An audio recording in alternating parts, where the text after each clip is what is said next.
우리 여호수아 강의 21번째 시간입니다. 오늘 이르되 내게 복을 주소서라는 제목으로 함께 말씀을 나누어 보겠습니다. 지난 시간에 우리 땅을 분배하는 내용을 우리가 살펴보았습니다. 2주가 되었지만 여러분 잘 기억이 나실 줄 믿습니다. 그 땅을 분배했던 방식이 여러분 뭐였나요? 제비뽑기. 맞습니다. 제비뽑기였죠. 그 제비를 뽑은 후에 여호수아를 찾아간 한 명이 있었죠. 갈렙이었습니다. 갈렙은 여호수아에게 이전에 모세가 나에게 약속했던 그 땅, 하나님이 또 나에게 약속하신 땅을 이제 우리의 기업으로 하나님 주소서 이렇게 요청했죠. 이 산지를 내게 주소서라고 그가 요청했습니다. 그 땅은 풍요롭고 또 전쟁이 다 끝마쳐져인 그런 땅이 아니었어요. 가나안에서는 어떻게 보면 제일 눈의 가시가 되었던 땅이었다는 것이죠. 헤브론, 아낙 자손들이 살고 있었던 그런 성읍이었습니다. 그렇지만 갈렙은 알고 있었다는 거예요. 헤브론이 얼마나 축복된 땅이고 정말 이 산지를 내게 주소서 그 간절한 그 간구로 그 땅이 헤브론의 그 땅이 이제 갈렙의 땅이 되었습니다. 갈렙의 기업이 되었습니다. 여러분 하나님께서 이스라엘에게 이렇게 가나안 땅을 또 유다 지파에게는 헤브론 땅을 약속하셨던 것처럼 하나님께서 우리들에게도 여러분들에게도 이렇게 정말 많은 축복을 허락하셨다는 거 여러분 믿으십니까? 여러분 하나님이 여러분들에게 부어주신 그 축복들 여러분 그것을 놓치지 마시고 언제나 하나님의 축복이 거하는 또 저와 여러분이 되셨으면 좋겠습니다. 땅을 분배하는 내용은 바로 이런 내용들을 다루는 것입니다. 하나님이 그들에게 약속하시고 축복을 허락하셨지만 그 축복을 자신들의 것으로 어떻게 만들어 가는가 그 과정을 살펴보는 것이요. 땅을 분배하는 이 내용에서 우리가 주목해서 보아야 하는 그런 부분이라는 것이죠. 자, 그럼 오늘은 우리가 제일 먼저 분배받은 유다 지파에 대해서 함께 말씀을 살펴보려고 합니다. 자, 먼저 전체적인 구조, 63절에 대한 아주 말씀이 긴 내용이지만 이것을 제가 세 부분으로 한번 나누어 보았습니다. 1절부터 12절까지는요. 유다 지파의 경계예요. 한마디로 유다지파 전체 유다지파가 어디서부터 어디인지를 잘 보여주고 있는 말씀이고 그리고 13절부터 19절에는 유다지파 안에서 이 갈렙의 기업 갈렙이 또 그 안에서 이제 갈렙의 기업의 땅이 어디가 되는지 그리고 21절부터 이제 63절 마지막까지는 유다의 성읍이 나옵니다. 유다지파를 분배받은 이후에 다 세밀하게 나눠주는 그 성읍들 여기는 또 유다지파 중에 어느 성읍 이렇게 다 분배하는 그런 분배 내용이 나온다는 것이죠. 자, 먼저 헤브론 땅을 이제 분배받은 이 유다지파는요, 그들의 가족대로 다시 한번 제비를 뽑습니다. 다시 성읍을 분배하게 되죠. 이전과 동일한 방법으로 이들도 유다지파 안에서 제비를 뽑는다는 것을 우리가 알 수 있는 것입니다. 자, 지도를 한번 보겠습니다. 이게 이스라엘의 지도예요. 여러분들이 계속 보시게 될 거예요. 이 지도가 이제 이스라엘의 지도인데 여기서 유다의 경계는 어디냐? 바로 이 부분입니다. 제가 빨간색으로 동그라미를 쳐놓은 부분. 이 부분이 유다 지파의 경계예요. 나중에 이제 살펴보겠지만 유다 지파 안에 또 다른 지파가 하나 속해 있죠. 시므온 지파가 섞여 있어요. 그 시므온 지파가 유다 지파의 안에 함께 거하고 있다는 것을 우리가 나중에 또 자세히 알게 될 거예요. 자, 유다 지파를 딱 보시면 크기만 보아도 다른 지파보다 훨씬 더 큰 성읍을 얻었다라는 것을 우리가 알 수 있습니다. 자, 동쪽 경계로는요, 여기가 사해입니다. 사해가 있고요. 서쪽으로는 지중해가 있어요. 쫙 위쪽까지 딱 지중해로 펼쳐져 있습니다. 그리고 남쪽에는 보이지 않지만 이 화살표 밑으로는요, 시므온 밑으로는 애굽도 있고 또 에돔도 있습니다. 그리고 이집트라고 하죠. 여러분이 우리가 쉽게 아는 이집트가 있습니다. 그리고 북쪽으로는 또 이제 단 지파가 있고 베냐민 지파가 있습니다. 이름도 많이 나오고 또 지명도 많이 나오고 좀 복잡하실 수도 있어요. 복잡하실 수 있는데 여러분 그냥 제가 쉽게 중요한 부분들만 제가 그때 여러분들에게 말씀을 해드릴 거예요. 그러니까 너무 어려워하지 마시고 지명을 굳이 외우거나 그냥 반복해서 제가 계속 말씀드리는 그 지명을 그냥 자연스럽게 그냥 여러분이 아시면 되는 거고 외우거나 여러분 이 지도 전체를 여러분이 달달 암기하진 않으셔도 됩니다. 왜? 시험은 보진 않죠. 이거 신학교 가면 이거 시험을 봐요. 그래서 이 지도를 다 그리라고 합니다. 우리 구약 교수님이 아주 힘들게. 그래서 막 저도 여기 볼펜 색연필로 막 예쁘게 색깔별로 막 이렇게 지도를 그렸던, 근데 빗불밖에 나오지 않았던 그런 기억이 있습니다. 열심히 그렸는데 왜 그랬을까요? 일단 우리가 크게 유다 지파의 이제 경계를 한번 살펴보았는데요. 특징이 있다면 여러분 어떤 특징이 있습니까? 특징은 사방으로 적이 둘러싸여져 있다는 거예요. 이 유다 지파는. 지중해 쪽에는요, 이 아스글론이라는 그런 지명이 있어요. 아사. 자, 이것은 뭐냐? 지금 좀 전에는 지도에 봤을 때는 그냥 다 유다 지파처럼 보였지만 제가 말씀드렸죠. 아직 정복하지 않은 땅이 있었다. 그 땅이 블레셋 땅입니다. 블레셋 땅. 우리가 잘 알고 있는 블레셋이에요. 자, 가장 좋은 땅이 유다 지파의 땅이기도 하지만 가장 위험 요소가 따르는 땅도요, 사실 유다 지파의 땅이라는 거예요. 그렇지 않겠습니까? 더 크고 좋은 것을 가졌지만 그만큼의 따르는 위험 요소도 감당해야 된다는 것입니다. 하지만 갈렙은 분명 이 땅이 하나님이 주신 축복의 땅이야 라는 것을 끝까지 붙들었다라는 것을 우리가 알 수 있어요. 여러분, 우리가 하나님의 축복이 우리에게 부어진다는 것, 여러분 상상만 해도 좋지 않습니까? 하나님의 축복이 막 우리에게 부어진다. 근데 우리가 잘 생각해 볼 필요가 있는 게, 우리가 축복이 부어진다는 걸 이렇게 생각할 때가 많아요. 축복이라고 하니까 무조건적인 풍요로움과 항상 늘 평안한 그런 평안들, 이것만 우리가 축복이라고 생각할 때가 있다는 것이죠.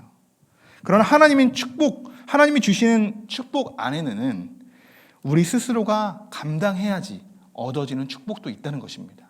이 사실을 알아야 돼요. 1차적인 하나님의 축복과 2차적인 하나님의 축복이 있습니다.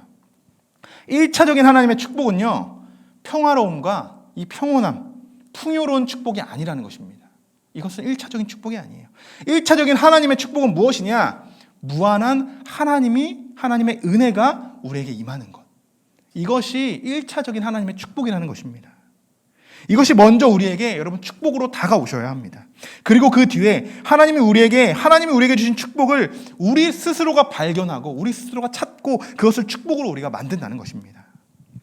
여러분, 갈렙의 한번 축복을 보십시오. 갈렙이 어떻게 축복을 받았는지. 하나님이 이전에 분명히 헤브론을 그에게 약속하셨지만 그들이 유다의 모든 땅을 아직 정복하게 아닙니다. 앞으로 할 일이 너무 많다는 것이죠. 자, 지금까지 갈렙에게 하나님이 부어진 축복을 우리가 무엇으로 볼 수 있냐? 1차적인 갈렙의 축복은요, 하나님의 은혜로 유다 지파를 기업으로 물려받은 것이에요. 이것이 갈렙이 1차적으로 받은 축복이라는 것이죠. 그런데 갈렙에게 그럼 2차적으로 벌어지는 축복은 무엇이냐? 유다 지파 안에 있는, 갈렙이 유다 지파 그 안에 있는 블레셋과 싸움에 승리하고 또 유다 지파의 경계에 속해 있는 모든 땅들을 정복해서 비로소 그 모든 땅을 유다 지파로 함께 유다 지파 안으로 속하게 하는 것, 그것은 갈렙에게 축복으로 그가 바꾸는 것입니다. 하나님이 주신, 분명히 하나님이 가만히 있다가 갑자기 블레셋 너희도 유다 지파야 이렇게 하지 않는다는 거예요.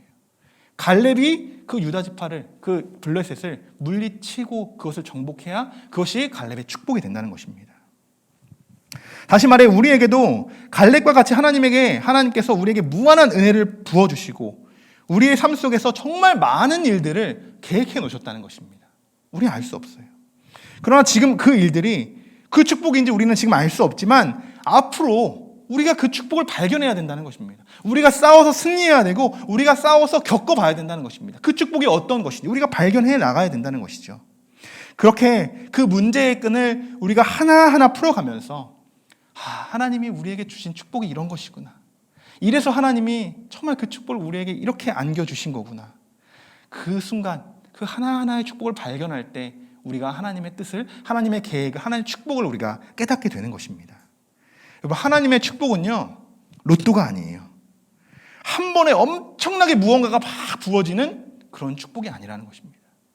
그것은 1차적인 축복에서 끝나요.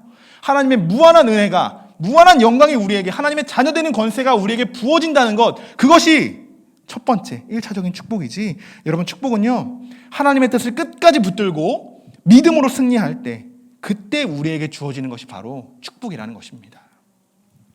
여러분, 지금 여러분 자신에게 한번 질문을 던져보셨으면 좋겠어요. 1차적인 하나님의 축복이 지금 여러분에게 또 저와 여러분에게 무한한 하나님의 은혜가 여러분 부어주셨습니까? 아멘. 여러분 만약 이것이 아멘으로 여러분이 고백되어지셨다면 여러분 삶 속에서 정말 얼마든지 하나님의 축복을 하나하나 발견해 가시고 그 축복을 여러분의 것으로 만들 수 있는 것을 주님의 이름으로 믿으시길 축원합니다. 여러분 이제 추석 연휴가 시작이 되었어요. 오늘은 또 명절인 만큼 제가 멋있게 또 한복을 입고 나오려고 했는데 많은 분들이 말리시는 것 같은 느낌이 들어서 명절인 만큼 오늘가 우리가 가정에 대해서 이렇게 한번 말씀을 비춰보려고 합니다. 1절의 말씀을 보시면요, 유다 지파가 성읍을 나누기 위해서 이제 제비를 뽑게 됩니다. 앞서 가나안 땅을 분배할 때 이제 각 지파들의 족장들이 나와서 제비를 뽑았죠. 근데 이번에는 자, 어떤 방법으로 또 어떤 기준으로 제비를 뽑게 될까? 1절에 이렇게 이제 기록이 되어 있습니다. 또 유다 자손의 지파가 그들의 가족대로 제비 뽑은 땅의 남쪽으로는 이런 말씀이 있어요. 가족. 이 유다 지파를 막 부여받았어요. 근데 지파를 부여받은 거예요, 갈렙이. 그러면 우리 지파의 성읍들을 어떻게 나누어야 될까 고민하지 않았다는 거예요. 똑같은 방법으로. 지파가 나눌 똑같은 방법으로 제비를 뽑았습니다. 그런데 그 기준이 뭐냐? 바로 가족이었다는 거예요. 가족. 이것을 미시파라라고 합니다. 자, 여기서 말하는 가족은요, 우리 가족, 저와 저희 사모, 정우, 이 가족을 말하는 게 아니에요. 이런 가족을 말하는 게 아니고 한 3대, 4대가 함께 어우러져 사는 그런 가족들. 근데 그런 가족들에 끝나는 것이 아니라 그런 가족들이 한 3개, 4개 더 모인 가족들. 그 무리들을 지금 말하는 미시파라. 그런 가족들을 이야기하는 겁니다. 그러니까 생각보다 훨씬 더 큰 대가족을 말하는 거죠. 우리가 알 수 있는 대가족. 더 큰 대상, 더 큰 대가족 중심으로 지금 제비를 뽑게 되는 건데요. 자, 그중 오늘 특별히 소개되는 가족이 있습니다. 유다 지파 안에. 어느 가정이냐? 갈렙의 가족이에요. 갈렙의 가족이 그럼 왜 소개가 되고 있는가? 우리가 살펴보아야겠죠. 그래서 한번 살펴보겠습니다. 우리 15장 14절부터 16절까지의 말씀인데요. 우리 같이 한번 읽어보도록 하겠습니다. 갈렙이 거기서 곧 세세와 아이만과 달메를 쫓아내었고 거기서 올라가서 드빌 주민을 쳤는데 드빌의 본 이름은 기랴세벨이라. 갈렙이 말하기를 기랴세벨을 쳐서 그것을 점령하는 자에게는 내가 내 딸 악사를 아내로 주리라 하였더니. 아멘. 네. 악사가 나옵니다. 악사. 여러분 한 번쯤 들어보셨을 거예요, 그죠? 보험회사에서 악사 다이렉트를 들어보셨을 텐데 이게 또 여러 가지의 악사가 자주 등장을 하긴 해요. 그 보험회사에서 이걸 따갔는지 모르겠지만 여러분 악사를 기억해 주셨으면 좋겠습니다. 오늘 악사와 갈렙 이 부분을 우리가 한번 알아보려고 해요. 자, 14절을 보시면 안악의 소생 세 아들이 나옵니다. 안악의 소생 세 아들. 이건 누구를 말하는 거냐? 안악 자손들을 말하는 거예요. 다 쫓아냈다고 하잖아요. 이것은 갈렙이 안악 자손들을 다 내쫓았다는 것을 보여주고 있는 거예요. 이제 헤브론 밑에 위치한 어디를 점령해야 되냐? 드빌을 점령하려고 합니다. 드빌을 점령하려고 하는데요. 17절의 말씀에 이런 말씀이 있어요. 자, 우리 같이 한번 말씀을 읽어볼까요? 갈렙의 아우 크나스의 아들인 온니엘이 그것을 점령함으로 갈렙이 자기 딸 악사를 그에게 아내로 주었더라. 아멘. 자, 갈렙이요, 이제 기랴세벨이라고 해요. 기랴세벨이 이제 드빌의 옛 이름이 가나안의 이름이죠. 이 드빌을 점령하는 사람에게 내 딸 악사를 아내로 삼게 내가 해주겠다. 이렇게 되어 있어요. 이것을 이상하게 여기시면 안 돼요. 이 당시에는 이랬습니다. 사울의 딸 미갈도 그가 다윗에게 자기의 딸을 이렇게 내어주려고 했었어요. 그런 장면들을 우리가 성경에서 많이 볼 수 있는데 갈렙의 아우, 여기 보십시오. 갈렙의 아우 그나스의 아들인 온니엘. 자, 그러면 갈렙과 온니엘은 어떤 관계죠? 네, 명절만 되면 촌수 따지고 막 하느냐고 복잡하시죠. 한마디로 조카의 관계예요. 조카의 관계. 여기서 우리는 몇 가지 사실을 알 수 있는데요. 무엇이냐? 첫 번째로 세대 교체가 일어난다는 것입니다.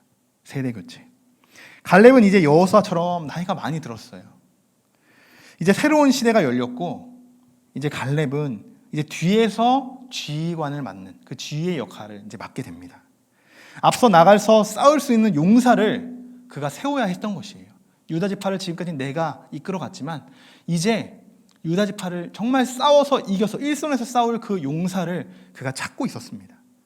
자, 그 지휘하는 그 지휘, 정말 아주 지혜로운 방법으로 갈렙이 이것을 이렇게 이야기해요. 학자들은 정말 지혜로운 방법으로 세대 교체를 한 것이다, 이렇게 이야기합니다.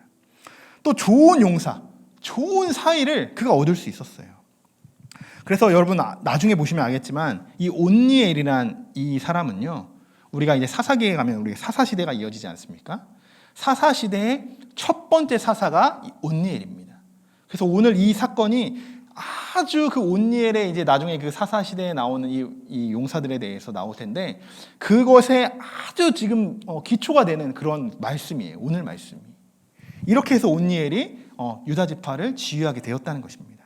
세대 교체가 일어났다는 거, 이것을 여러분 아셔야 되고, 두 번째는 무엇이냐? 갈렙의 딸 악사의 반응입니다.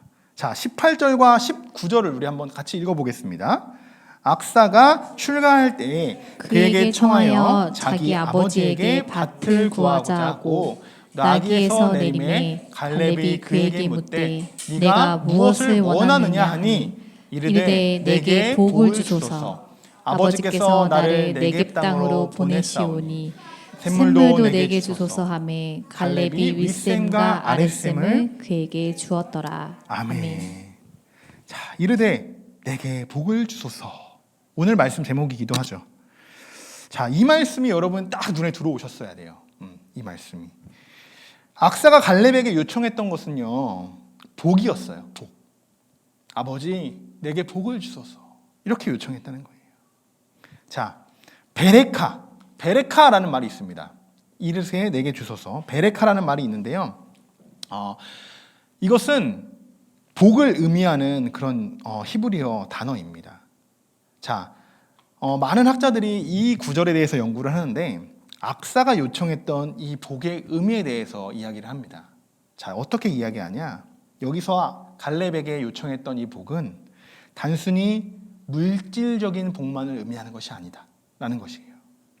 그보다 훨씬 더 깊은 의미가 암시되어 있는 단어다, 이렇게 이야기합니다. 자, 그 이유가 무엇일까요? 그러면 정말 악사가 갈렙에게 요구했던 그 복은 무엇을 얻는 복, 어떠한 복을 그가 구하는 것일까요? 자, 우리는 그것을 신명기 말씀에서 악사가 말하는 그 복의 의미, 이 베레카의 의미를 우리가 발견할 수 있습니다. 자, 우리 그럼 신명기의 말씀도 한번 읽어봐야겠죠? 같이 한번 읽어보겠습니다. 내가 내 하나님 여호와의 말씀을 삼가 듣고 내가 오늘 내게 명령하는 그의 모든 명령을 지켜 행하면 내 하나님 여호와께서 너를 세계 모든 민족 위에 뛰어나게 하실 것이다. 내가 내 하나님 여호와의 말씀을 청종하면 이 모든 복이 내게 임하며 내게 이르리니 성읍에서도 복을 받고 들에서도 복을 받을 것이며 내 몸의 자녀와 내 토지의 소산과 내 짐승의 새끼와 소와 양의 새끼가 복을 받을 것이며 내 강주리와 떡 반죽 그릇이 복을 받을 것이며 내가 들어와도 복을 받고 나가도 복을 받을 것이니라. 아멘. 아멘. 그냥 말씀을 읽는 것만으로도 여러분 너무 기쁘지 않습니까? 이러한 축복들, 여러분 이러한 축복이 정말 저와 여러분에게 임하게 될 줄 믿습니다. 이 축복이 우리 안에서 일어날 줄 믿습니다. 악사가 구했던 복, 여러분 이제 어떤 복의 의미인지 아시겠죠? 하나님의 말씀을 듣고 지켜 행할 때, 또 여호와의 말씀을 청종할 때, 그럴 때 이와 같은 축복이 내게도 임하기를 나에게 간구하고 있는 것입니다. 자, 이것은 무엇이냐? 그가 늘 아버지 곁에 있었습니다. 아버지에게 부어줬던 하나님의 축복들, 악사는 그 축복이요, 얼마나 큰 축복인지, 얼마나 귀한 축복인지 악사는 잘 알고 있었어요. 갈렙에게 부어줬던 축복이 이제 악사에게도, 또 함께 이제 시작하는 온니엘에게도 아버지의 축복이 우리에게도 그대로 물려지기를 지금 간구하고 있는 것입니다. 아버지에게 축복을 구하고 있지 않습니까? 자, 오늘 악사에 대해서는 더 많은 내용들, 자세한 내용들 나오진 않지만 악사는 굉장히 지혜로운 여인이었다고 합니다. 굉장히. 자, 신앙의 본이 되는 아버지와 또 그의 딸. 하나님께서 여러분 이런 축복을 간구하는 이 가정이 얼마나 귀하고 정말 기쁘게 이 가정을 바라보셨을까요? 갈렙도 정말 이렇게 구한 정말 악사가 정말 물질적인 축복, 아버지가 갖고 있는 모든 재산을 저에게 다 상속해 주세요, 이런 축복을 구했다면 아버지는 한편으로 마음이 좀 씁쓸했을 수도 있어요. 그런데 그렇지 않았어요. 정말 신앙의 본이 되는 아버지와 그의 딸이 그렇게 정말 하나님의 축복을 그에게 구했을 때 갈렙도 정말 기뻐했다는 것이죠. 하나님의 축복을 구하는 내 딸. 그러면서 얼마나 갈렙도 기뻐했겠습니까? 그것은 신앙적인 축복뿐만 아니라요, 실제로 갈렙은 오늘 말씀처럼 윗셈과 아랫셈을 그에게 축복으로 물려줍니다. 윗셈과 아랫셈은 어디서 어디까지인지는 잘 경계가 나와 있지 않아요. 성경에 나와 있지는 않는데 이것은 굉장히 큰 규모였다라는 것을 보여주고 있습니다. 왜? 당연히 이제 갈렙의 자리를 이끌어갈 또 이제 온니엘이 들어오게 되고 또 그 유다 지파를 이끌어갈 그 땅이 되기 때문에 아주 중요한 그 위치를 아마 허락해 주지 않았을까, 이렇게 우리가 생각해 볼 수 있습니다. 또 우리가 이제 여호수아의 말씀을 묵상하면서 우리가 계속 신명기 말씀을 계속 우리가 돌아보지 않습니까? 신명기 말씀을 계속 이렇게 대조해서 우리가 보고 있는데 이 말씀은요, 가나안에 들어가기 이전에, 신명기 말씀 그렇잖아요. 가나안에 이전에 들어오기 전에 하나님의 그들에게 다시 한번 명령하신 그 말씀들이에요. 이스라엘 백성들은요, 그 말씀 하나하나를 계속 마음속에 품고 있었습니다. 품고 있었어요. 그리고 여호수아가 여러분 기억나실 겁니다. 그리심산, 에발산. 이 산이 뭡니까, 여러분? 이 산에서 뭘 했죠? 이 산에 올라가서 축복과 저주의 말씀을 낭독했습니다. 6지파씩 올라가서 여호수아가 축복의 말씀을 그들에게 낭독할 때 많은 회중들이 아멘이라고 화답했던 그런 장면들 여러분 기억나실 거예요. 그때 여호수아가 읽었던 말씀이 바로 오늘의 말씀, 이 축복의 말씀이었다는 것입니다. 그렇기 때문에 갈렙도 당연히 그 자리에 있었고 악사도 당연히 그 자리에 있었겠죠. 그러면 이 축복의 말씀, 여호수아의 이 축복의 말씀을 들으면서 계속적으로 악사는 그 축복을 품고 있었던 거예요. 이런 축복이 나에게도 임했으면 좋겠다. 그런 하나님의 축복이 나에게도 임했으면 좋겠다. 그렇게 자기에게 축복을 구할 때가 되어서 그것을 갈렙에게 요구하는 그 축복은 분명 하나님께서 악사에게 허락하신 축복이라는 것입니다. 저와 여러분 정말 우리 가정이 이러한 축복의 가정이 되시기를 정말 주님의 이름으로 축복합니다. 여러분, 그리고 이 축복이요, 이제 우리로만 끝나면 안 돼요. 다른 가족들에게도 우리가 퍼져나갔으면 좋겠어요. 명절이잖아요. 명절인 만큼 우리가 한번 이 가나안 땅에 들어간다고 한번 생각해 보십시오. 가나안 땅에 실제로 다 여러 믿는 가정들이면 너무 좋죠. 가나안 땅이 아니라 우리가 늘 예루살렘으로 들어가는 것 같은 그런 느낌이 나겠지만 사실 그렇지 않은 사람들이 너무 많잖아요. 사실 목회자인 저희 집안도 그렇습니다. 모두가 다 믿는 건 아니란 말이에요. 그 땅을 여러분 가나안 땅이라고 생각하시고 나에게 임한 축복이 하나님 저들에게도 임하게 인도하여 주시옵소서. 그렇게 기도하는 것, 그것이 여러분 바로 그리스도의 사명이라는 것입니다. 여러분의 가정을 시작으로 하나님께서는 여러분의 가정을 가장 높은 곳, 모든 민족 위에 뛰어나게 하실 줄 믿습니다. 그런 축복이 우리에게 임하기에 앞서 여러분 우리가 무엇을 해야 된다고 했습니까?